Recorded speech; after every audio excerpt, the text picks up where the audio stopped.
Good afternoon and welcome everybody.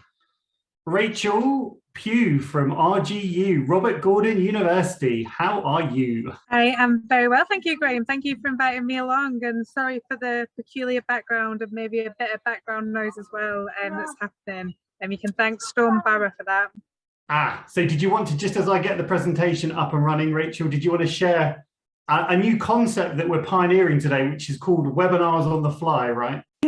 Webinars on the move. I'm literally passing through a city near you. So due to the storm, I was supposed to be in Edinburgh until the end of this presentation, but the storm Barra has cancelled all the trains post 1 o'clock going up to the beautiful Aberdeen. So I am delivering live from the train. So I am very sorry, but I'm showing great attributes that applicants will need to show, and that's flexibility and adaptability by doing this on the move. Yeah, absolutely. I can't disagree with you more. So just a couple of housekeeping things before we get started. All of you who have joined today, first and foremost, thank you for stopping by. We're going to give you loads of great insight to stop your applications from getting rejected in the future. Just a couple of housekeeping points from us. Your webcams and mics have been muted. We're getting enough background noise from Rachel as it is. We don't need any additional to get moving, but we would love to hear your thoughts, your feedback, any questions you have. And we've got the chat function ready to go for any questions that you have today as the webinar kind of continues through. So we'll happily take any of those. But I guess without further ado, as people are kind of all logged in now and ready to get cracking, shall we make a start, Rachel? Sounds good to me. No worries. So I always think it's important to start with a very quick, brief introduction. So as you know, I always feel weird doing this because it duplicates people see us twice, don't they? Not that that's a bad thing, but you can see us here, you can see a picture. So I'm Graeme, part of the talent acquisition team in Enterprise, recruiting the best and brightest talent for operations management positions. And I'm very, very pleased to say that I'm joined by not only a great university contact, but also someone I consider a friend as well outside of work. So Rachel, did you want to do a very quick introduction to yourself? Yeah, I'm Rachel Pugh. I lead up the employer engagement team at Robert Gordon University based in Aberdeen. And part of my job is working with companies to make sure all our students get through their application process and understanding why they don't get through in the first place. So I've got really good insights and completely opposite to Graeme's insight in the world that he works in. And one of the reasons I really wanted Rachel to join on the call is that the university she's part of, Robert Gordon University, is fantastic with employability. They've won Scottish University of the Year in 2021. And I thought, who better than to share some great insight on how to stop your applications getting rejected than Rachel herself. So I wanted to start, Rachel, by answering the big question, because I think in order to stop your applications from getting rejected, we need to actually kind of look at the reasons why people's applications may be getting rejected in the first place. Wouldn't you agree? Most definitely. And I think you've got to remember that 50% of applications don't actually get completed. So they can't get rejected if they don't get completed in the first place. So you're already being your biggest hurdle by not completing those applications. Yeah, absolutely. And I think that's a massive number. So the amount of people that actually start their applications and don't finish is a big part. So I know, Rachel, you wanted to do a little bit of audience participation at this point with our wonderful guests on. So I haven't done this before, so I'm going to pass over to Rachel, throwing her right into the deep end to see if there's something you'd like to do to get our audience involved today as well. Perfect. So you have a minute to type in the comments why you think your applications are being rejected. Maybe a reason that you've been given, maybe it's something your friends and family have told you, or maybe it's just something that you think of yourself. Do you know, this is so great to have people absolutely sharing their insight already. So I'm just going to run through a few of them. So a few reasons that you believe you're getting rejected: poor choice of language, not focusing on the goal, someone's put age, lack of experience comes up a couple of times, not enough relation to the company, e.g. a general application, confidence, formatting and aligning your CV, not aligned with job spec description, not getting past automated algorithm filters. There's a deep one. and maybe not creative enough on your CV, and it is not attractive to the employer. Lack of work experience comes up a lot, and experience and work experience comes up.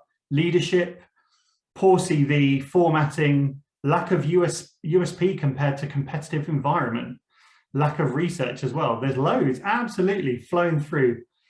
Plyometric games or psychometric tests as well.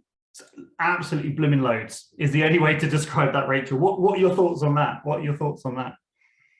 I think some of the answers are really interesting, and we're going to touch a lot of these points during this presentation. So I'm glad that students were able to people on this call can identify their own weakness, and hopefully the points that we're going to bring up in this presentation are going to put them in the right direction. Yeah, absolutely. And I think it's really important for us to recognise, Rachel, early doors, that actually a lot of application forms aren't the easiest things to complete. They can be really, really long. They can take 4 hours. You then often either don't hear back for 6 weeks, or you get an automated rejection email within 48 hours and you don't get any feedback. And it's no wonder to me, as you said, that research that you've done at Robert Gordon University, that 50% of applications don't get completed. It doesn't surprise me in the slightest. But what we've done is we've taken the liberty of kind of grouping together the 3 main reasons that we see, and some research from other institutions see, as the reasons why you get rejected, to really help you overcome these and get you to think about it a bit differently. So the first one that comes up is that 29%, so we're going to call it just under a third of people's applications, get rejected through not being qualified for the position, not having the desired or relevant skills, but also that experience piece. What are your thoughts on that, Rachel? Does that kind of echo your thoughts on that number of rejection? I think it's interesting. I think students have some really great skills, but they might not be demonstrating them in the correct way. So I think when you are asked a skills-related question, you have to portray them correctly and make sure that you're using the right demonstration methods and actually giving examples, not being like, my dad said I have really good communication skills because I can teach him how to text on his phone. That isn't what employers are looking for. They want you to use that STAR analysis, which I think we come into a little bit later on as well. Well, absolutely. And so when we talk about being underqualified, what that may mean is often the job descriptions will list skills that require, well, they'll list qualifications, and actually employers have got a lot better. So they don't, a lot of them don't say you have to have a first to apply for that particular company, but some of them are still really strict and say you have to have a 2-1 or upper second to apply. I'm very pleased to say that Enterprise are not one of those companies. We have been leading the way in accepting people with, not having just a 2-1 or a first, because we feel that you're not defined by your degree. If you've got 59% but worked part-time, we see that as an absolute positive as opposed to some other employers. But please, our point is this: if you don't meet the required minimum qualifications as laid out in the job spec, don't just apply.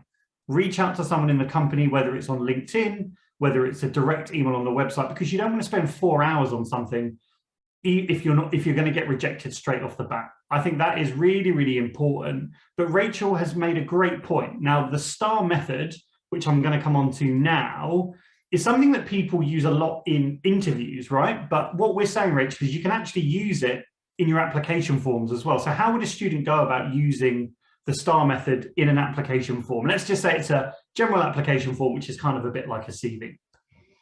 So when you're doing your application method, you need to make sure that you're using STAR, which stands for situation, task, action, and result. So set the scene for the employer, tell them what the situation is. It's really important that they are aware of the wider context. Then go on to the task, describe the purpose of what you're doing and why you're doing it, and then go on to the action, explain what you did, and then finally what the results are. Try and speak about you and your experience rather than speaking about what you did as a team.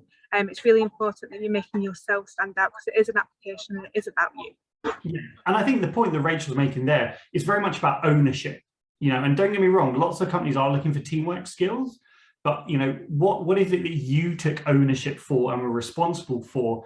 And you can include that in your CV, or even in the online application forms. A lot of companies will give you questions to answer, and it's really worth looking at how you're answering the question if you are giving up what we call a whole answer or a complete answer, And the STAR method is great for that. So those of you who use it in the interview, wonderful. Those of you who maybe not thought about using it in your application form, please do, because often as employers, when we're looking at people's application forms, we're cross-referencing against a competency framework. You know, does Rachel demonstrate communication skills and customer service skills in her application form? Is there some reference to that in her application? And the STAR method is just a really great way. It shows us you understand the competency, but also can demonstrate it as well. The next one, Rachel, we're going to move on to is something which is a little bit controversial. So actually, 21% of application forms are often rejected based off of spelling, grammar, and punctuation.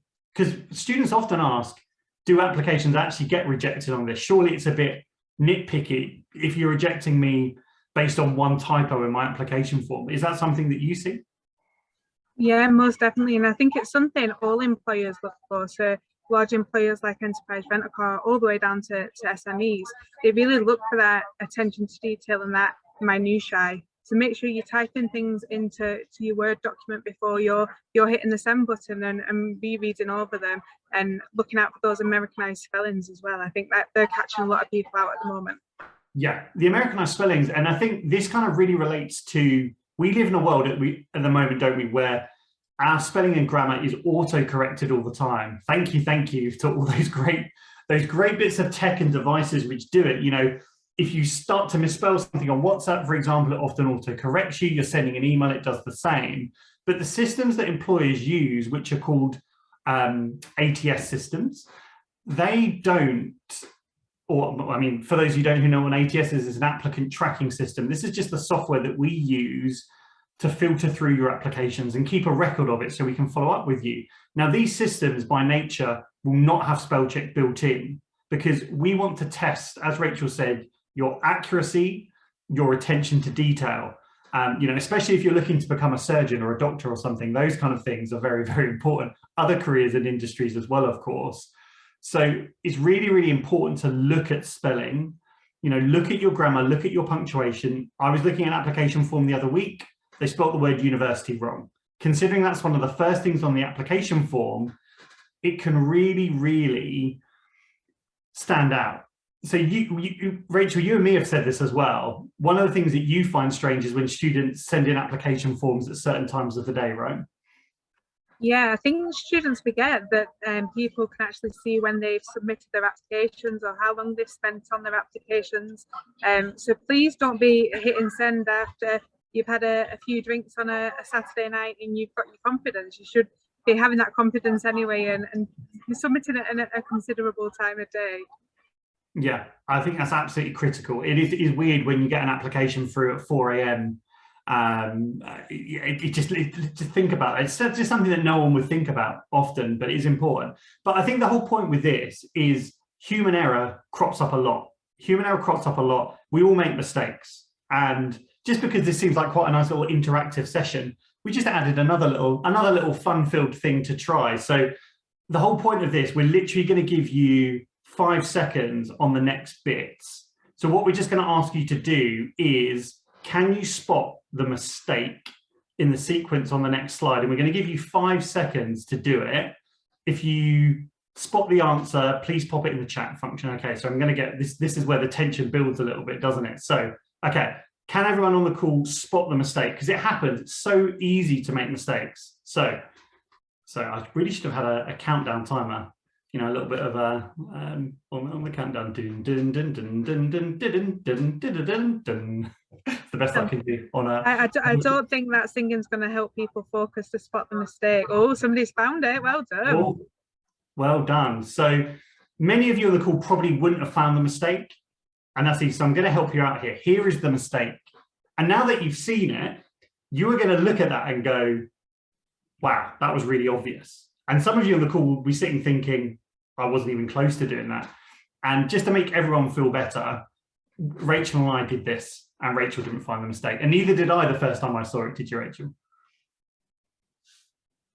So it's not just you. It's not just you who makes those mistakes. And the reason why we make these kind of mistakes is that our brain loves patterns, they love structure, And when it's your own work, it's really, really hard to spot your own mistakes. And this comes back to the thing again, if you're doing application forms at 2, 3 in the morning, your brain's not at its cognitive best. So we really recommend, if you're going to complete an application form, typically we're at our cognitive best when our brain's functioning at its optimum between the hours of roughly, most people it's between 8 and 10 or 9 and 11 in the morning. That's the time to do it, because that's when you're going to be able to get the most accurate and make the least amount of mistakes. But we have got some other tips coming up which are really going to help you on that way as well. But it's a good little test to do. And some of you are still thinking, how did I miss that?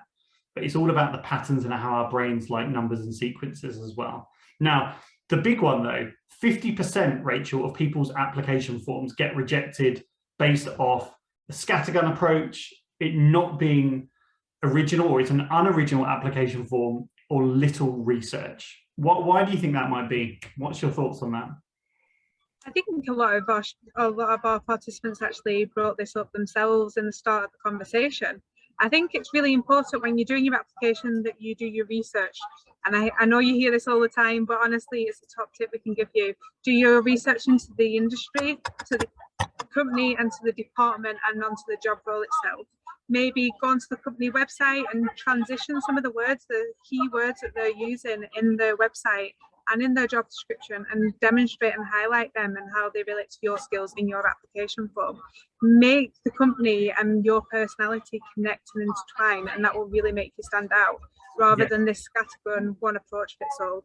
Yeah, I think that's such great advice. It's all about, what is your connection story to the company, and are you able to bring that out in your application form?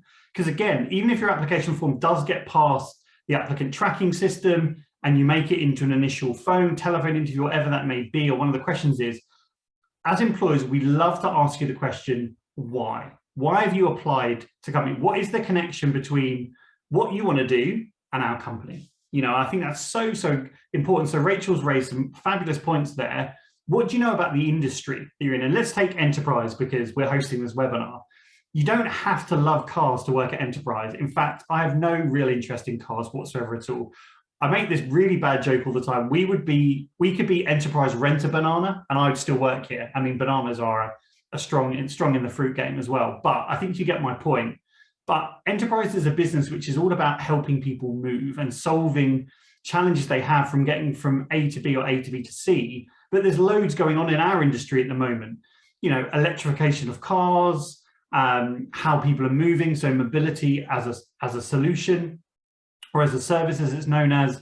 The way that people are changing and how they're going about their business is fundamentally shifting. What do you know about what's going on in the industry, and are enterprise a company which are really helping drive change? And the answer to that is yes, absolutely. But again, Rachel's made a great point. Find out about the department and the job role. And the way that you do that is, there's this great thing called LinkedIn, and I would really recommend it. I'm sure all of you are on it. But so few candidates that we speak to, or when they apply, have connected with someone in that job role. So before you apply for, say, a graduate management trainee role at enterprise, go on LinkedIn, type in that as a search string, connect with some people in the region you're looking to be based with, and just say, hey, can I ask you a few questions, to really understand the company and the culture? Because that sort of stuff is powerful, and that makes such a big difference to when you apply, because you're gonna be able to use the language that they use, you're going to be able to speak their language and understand the culture. And it's really going to flow through into your application form as well. I also think when you do your research on the industry and on the company and on the job role, you're going to make sure that it's the right fit for you, because that's what's important as well. Not just that the job is that it's the right job, but it's also the right job for you. So make sure you do your research, because it's important for lots of reasons. Yeah, it's 100% a two-way street. And I think often what will happen is there is an increase at the moment we see of what we class as in the industry as reneged offers, which is where a student will accept an offer and then try to find a better one, or will be in multiple recruitment processes and look for different roles at the same time. So I guess what I would say to you all is, your time is very valuable. We all want you to find the career which is meaningful for you. But I would also say, if you don't plan, if it's not an opportunity that you would accept, I wouldn't want to put myself in for it, you know, because it's such a timely process. So there's no harm in applying for multiple companies. We don't want you to apply to 20, 30 because the brain's not set up for multitasking, so it's really hard to keep track. But at the same time, if you're not going to accept the job offer at the end of the day, really give it some consideration, because often companies will ask you to accept the offer within a very short time window. I've seen as, companies will withdraw offers if the candidates don't accept within kind of 24 hours. Is that something that you've seen as well, Rachel, with graduate employers? Are they quite short often with their acceptance timeframes? Yeah, and I think it's a common thing around the industry, Graeme, about those reneged offers coming through as well at the moment. So yeah, it's a similar pattern all over. Perfect, no worries at all. So I think it's great, Rachel, that we've kind of looked at those reasons as to why people are getting rejected. I'm sure that's valuable. But let's talk top tips. What are some great takeaways we can give everyone who's tuned into the call now to really kind of elevate their applications from kind of strong, good to medium to really kind of top tier? What are we thinking? I think you need to make sure that your extracurricular activities really shine through. So whether that's sports or whether you're involved in the Harry Potter Society, make sure that you are putting that into your application, and don't overuse normal university group work examples. Yeah, I think that's great. And also, for the record, the Harry Potter Society would be a great one for everyone to join. I'm very excited about the new movie coming out next year. And again, people do this. If you're in a society at university, reference it in your application form, because in the nicest possible way, everyone who's applying for a graduate scheme by nature has a degree. Yes, certain degrees are a bit different. Your extracurricular activity can really help set you apart. If you're in your first year, second, or even if in your final year of university, third or fourth year, our advice at Enterprise, and this comes from our European HR director, Donna Miller, who's worked with many societies, is this. Instead of being the person that's part of 5 to 10 extracurricular or societies, just as a member, try to land a leadership spot in one of the societies you're part of, because that is going to give you some great differential experience that you can talk about in your application form. Because as Rachel quite rightly mentioned, students often overuse group work. When we're talking about teamwork or leadership, the amount of times as recruiters we hear about that, it comes back often. My top tip I'm going to share with you now is about spotting errors and mistakes, which is get yourself an application buddy. Now, whenever I think buddy the elf, who is strong in the elf game, is also strong as being a buddy. But this is so important, because we've all got that friend or relative or someone we know in our family who's got really strong attention to detail. They're often the ones who correct your grammar, correct your spelling. We've all got them in one of our group chats. They would be a great person to help you spot errors in your CV and your application forms. And likewise, you can repay the favor to them, because a fresh set of eyes makes a massive difference, I think the other top tip I would say, and it's coming with my university hat on, your career, go and speak to your employability people, your careers people, and see what employer events are happening on campus. Go and speak to the employers in person, and that goes back to our earlier slide about research. That will really help your research. It'll get you to understand the personality and the people behind that business, and not just that corporate front that the website is. So make sure that you're going along to these employer events and connecting as early as possible. And I'm sure your career service will be able to speak to you about events that are happening in semester 2 now. Yeah, no, absolutely. And I think one other thing that I think really is important to notice is this whole point about focusing on an application form, because often the deadlines come around at the same time. But make sure, as I said, the brain is not set up for multitasking. So focus on one application at a time, get it complete, get your notes all in line, because I've seen students applying for companies before and they get all their notes confuddled and they start talking about the history of a completely different company on their application form at interview stage. And it's really kind of embarrassing, is the other thing to think about. And I guess the only other thing from me is I would say on this is the fact of being authentic and being genuine. Rachel and I have both talked to you about your connection story. You have to be able to answer that why and answer it in a strong, articulated manner. If you can't answer the why you've applied to this company, or if it's very surface level, such as they're in the Times Top 100, unfortunately, folks, it's really not going to cut it. Recruiters will see through that all the time, or just because it's a company which is the market leader. I mean, it's fine if they're the market leader, enterprise are the market leader in what we do, but why are we the market leader and how do we get there and why is that important to you? I think is a really, really great point to make as well. What are your thoughts, Rachel? Anything else to add on some top tips to wrap up? It's your application. You need to make you shine. So go and make the effort of understanding yourself and what makes you and what makes you the star that you are. So make sure that you understand your own skills and link those skills to the employers and what they're looking for. And just know yourself. Yeah, I think that's my top tip. No matter what you go on to do in your life, is know yourself and know your capabilities.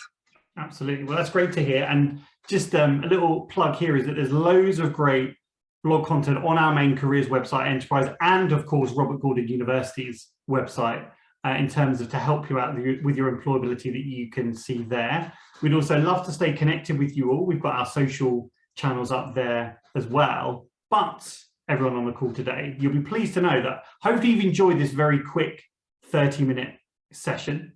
We've really enjoyed hosting you.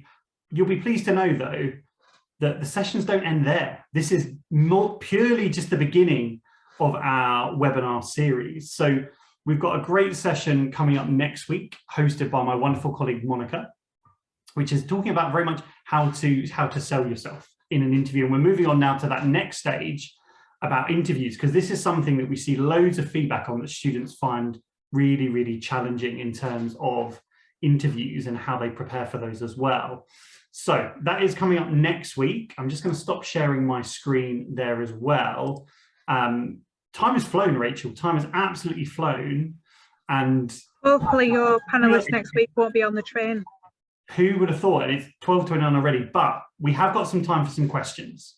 So as long as everyone's happy to stay on for a little bit more. So we have a great question. This is a question actually towards us. So do you have any tips for the undergraduate management of the year award application? So for the question that originally gets asked and for the interview and assessment center. So this is a great unintentional plug, which I didn't even realize. So Enterprise through Target Jobs run the undergraduate management of the year competition as well, which is a great opportunity to win an internship but be nationally recognized as well. So to answer this one, Chloe, answering about what makes you unique and what makes you different with self-reflection can be tricky. So our advice would be speak to some people that know you really well. It can be your relatives, for example. It could be one of your lecturers. It could be someone from your careers department if you work closely with them, or it could be someone from a society or sports team that you're part of, or even maybe you could go back to some of your former teachers. Ask them about what makes you unique, because again, everyone's going to be applying for this award is studying a degree. They will be at a university and they'll probably would have had some sort of work experience. So what we'd like you to do there is really focus on your uniqueness, but be able to kind of celebrate your achievements as well. What have you achieved so far and what have you moved forward with? So next question, I'm going to pass this one over to Rachel. Can you please advise for postgraduates as well?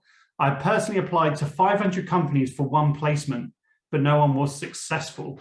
So that's a lot of applications that have gone in there.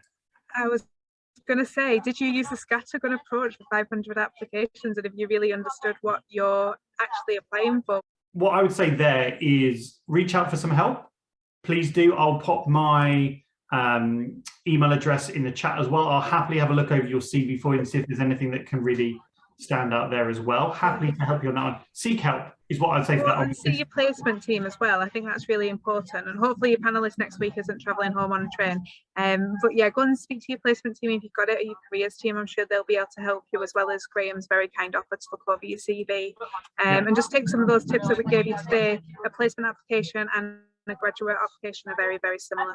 Yeah, absolutely. And then we have a question from Thomas. Is it okay to bend the truth when asked why we're applying to a company? Because the main reasons to apply could be because I need a job. And do you know what? And do you know what, Thomas? That's a great, honest question. And I think, yes, you can absolutely talk because I need a job, but then there needs to be more than that. There needs to be more than that. And think about what else that company offers, what appeals to you. And here's the thing, people who offer graduate programs, typically we want people in for the long haul. Graduate roles and programs are really expensive to run, very time consuming. So the whole point of them often is for us to create future managers, future leaders for our business through growing and nurturing talent. So think about what it is, the reason why you applied, what is it that initially attracted you, and what is it about the company that would want you to stay long term, would be my advice on that one. Anything from yourself, Rach? Yeah, I would question whether you match up right for that company and that opportunity, because they are going to ask you why you want the role. So think and go and have a look at people's LinkedIn profile, what career progressions that they've had. Maybe that will inspire you, or maybe it's the training and the development that that company can offer. And I'm sure it's far more than just I need a job if you really go in and have a look at your research. Yeah, and then we have another interesting question from Shane. I recently graduated. I got a 2-2 at undergrad, but a distinction in my master's. Congratulations for getting your master's as well.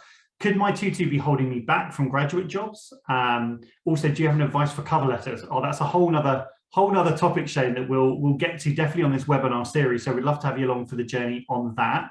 What I would say is this: some companies, if they don't accept people with a 2-2, even at master's level or a distinction at master's, it will be in the job specification. It will be, and unfortunately, I would love to say that some companies or all companies accept people with a 2-2. That's not the case, but it should be quite clearly listed on their website. And we always tell as well the story at Enterprise that our Vice President of Talent Acquisition, a gentleman called Ashley Heaver, absolute stellar leader of the business, he got a 2-2 in his degree, and he turned out absolutely fine. It hasn't held him back in his career.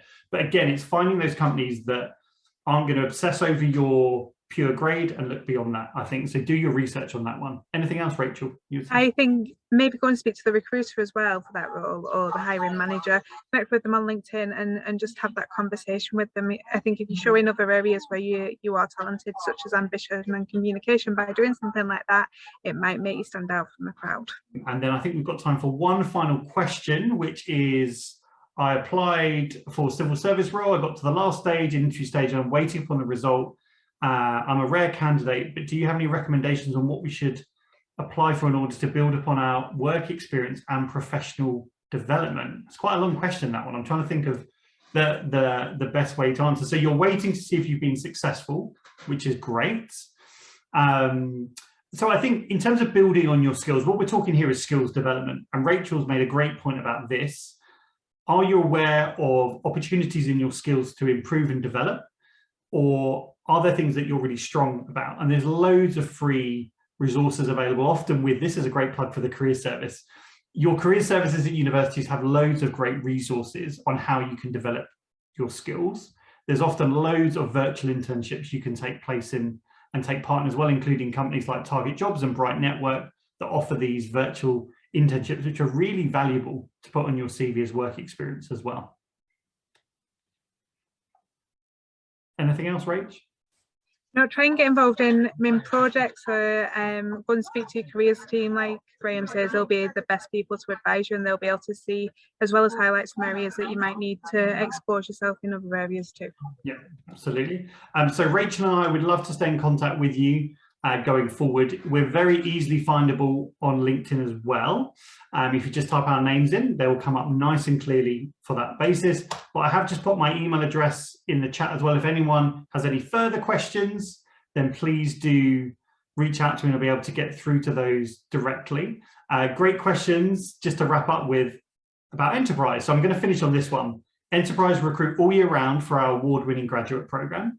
The great thing is we have over 450 locations across the UK, from the north of Scotland all the way up in Inverness, all the way down to John O'Groats, and every major city across the UK. So whether you're looking for a placement opportunity or a graduate program, we have opportunities open in a city near you now. And the way to do that is apply directly on our careers website, which is nice and easy to find, which is just careers.enterprise.co.uk, and you'll be able to pop your application form in there as well.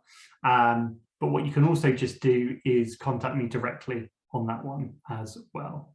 Nice little note from James Price in the chat as well to finish off. So we've already run over time and we really wanted to make these 30 minutes. So There's been so many great questions. We're happy to answer any more questions that you have. Reach out to us by email. We've loved hosting you for 37 minutes. Thank you for taking part. Thank you for your participation, for all your great questions, and Rachel for being an absolute trooper, is currently blowing an absolute snow gale in Scotland, and she's still part of the webinar on the train. So we really, really appreciate that. Yes, thank you for bearing with me, everybody, in the background noise. I hope I've been of some use. You absolutely have. So we look forward to tuning in and seeing you next week, same time, 12 o'clock, same day. These are going to be running before Christmas and in the new year after we've all enjoyed some festive cheer as well. So have a great afternoon, everyone, and we will see you all soon. All right, take care. All the best. Bye now.